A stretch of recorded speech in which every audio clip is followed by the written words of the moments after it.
And Mark and I in the studio sort of were like, oh, that was cool. And actually, it was probably better sounding in here than it was in the room as a sort of moment of significance. And it led to a whole conversation about how can we change this up.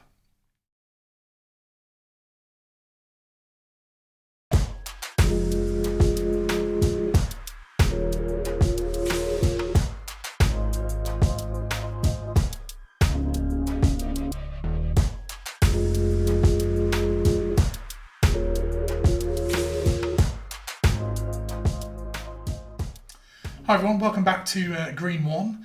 We're now having a look at this sort of another aspect of the recording process for this particular Dua Lipa cover that we were working on. There was something that we didn't actually record.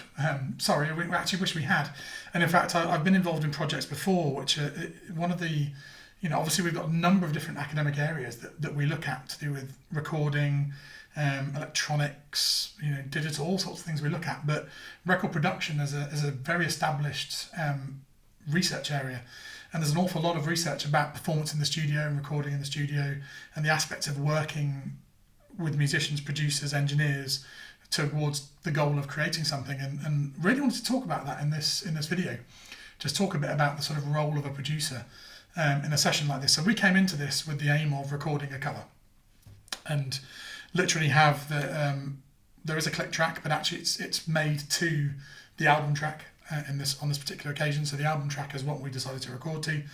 And as we were recording this, our drummer, he did a little flicky thing it was like a kind of paradiddly thing on some cymbals, bells and what have you, and probably didn't sound that exciting in the room. He was just getting used to the track. And Mark and I in the studio sort of were like, oh, that was cool. And actually, it was probably better sounding in here than it was in the room as a sort of moment of significance. And it led to a whole conversation about how can we change this up. And we kind of painted this picture of this being like a live award, like an award ceremony sort of band production thing, where you tend to get that drummer who, through the fills, will build up through the track, do lots of exciting cymbal work, and you have that kind of big sort of pop R&B crossover, sort of traditional American style performance, if you like. And so there was then this whole dialogue between sort of Mark Wendell, myself, and our drummer, working on how we were going to basically rewrite this track as we were going.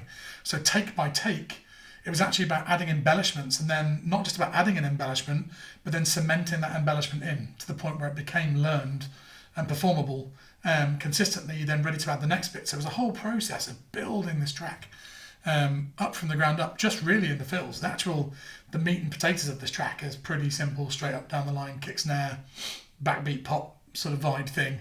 But actually in the gaps, we really went for this kind of live, tricky cymbal vibe thing, all this kind of thing that was triggered by a combination, I think, of what Adam was doing on the drums, but also just how the cymbals sounded through the mics.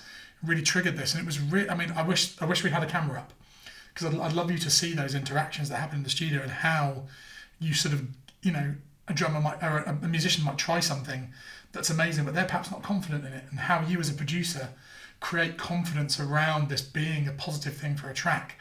And really, this is pre-production. This is what you would do before you hit the studio. And I think in years gone by, there's lots of stories of people going into the studio to record an album, not being ready to record that album, and spending 6 months, in those classic halcyon days of rock, sort of, I think back to the Fleetwood Mac documentary, and when they made Tusk, and they basically spent the best part of a year in the studio screaming at microphones on the floor, just trying to be creative. But all that was happening in the studio. Now, this tends to happen in the rehearsal room in a pre-production environment. But it was really, even just as a little sort of micro version of that interaction, was a really exciting thing, I think, to sort of be involved in sort of working and developing something. And it actually it was exciting. It really made the session come to life. Because as I say, when you're doing a session that's actually an experiment in mic positioning, in room manipulation, that kind of thing, you're not always super focused on the musical output, which is the one thing that you should always be super focused on. That's what we're here for, and that's why we have to understand the technical and the creative in order to maximize the musical potential.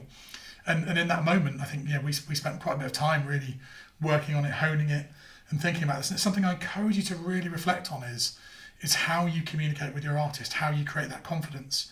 You'll hear, as I did a project in my previous role, was an Arts and Humanities Research Council funded project where we, in a studio, being observed by academics, with an engineer and a producer. I was engineering, there was a producer, and we recorded a singer-songwriter who we brought in string quartets, and the composer came in on the first day to hear the track and then went away to write the parts for the string quartet that came in the next day.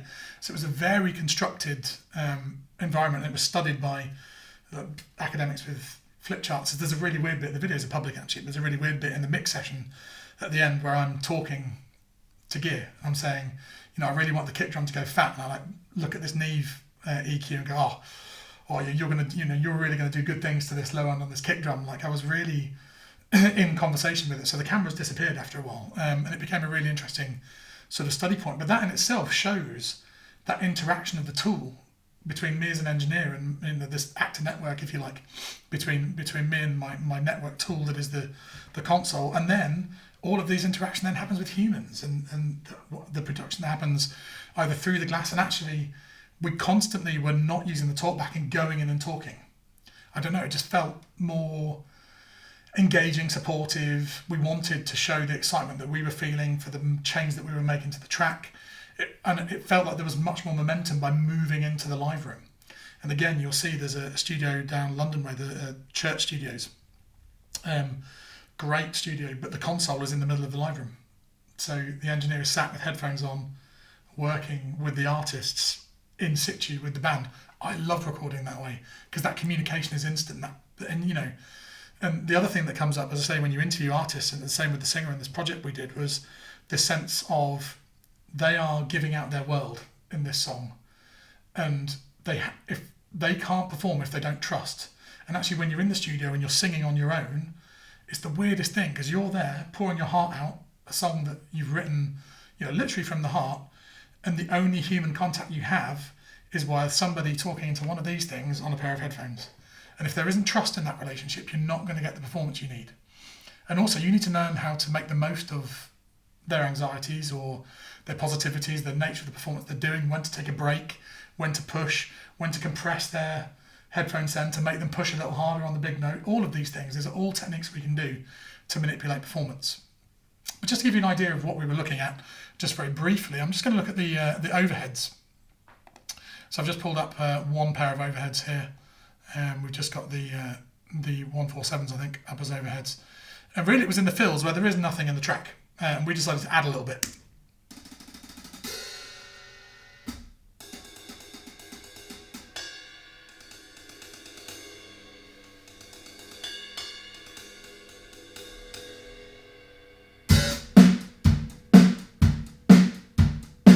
Now actually when you've got the rest of the track going at the same time, you really feel the impact of it. But it was just him playing that little thing on the cymbals that suddenly conjured this idea of building through the different sections. And actually we're going to have to rearrange this a bit as we put the rest of the track together.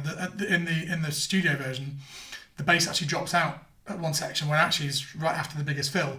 So we're actually probably going to go bigger with the bass at that point and really fill the track up to give it more of a live feel rather than a sort of studio heavily produced feel. So the second fill again builds on this a bit more.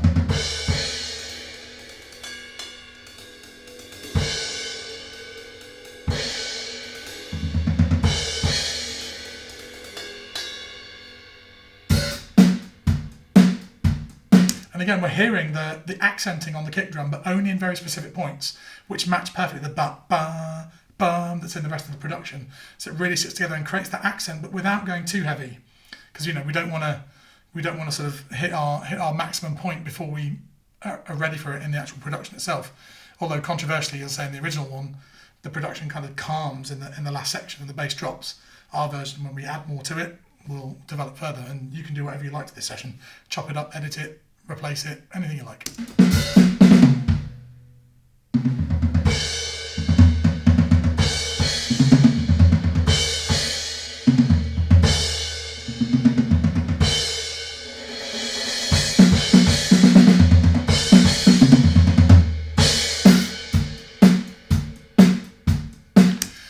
drama, lots more, tom fills, all again leading into that little drop before we hit back into that final double chorus.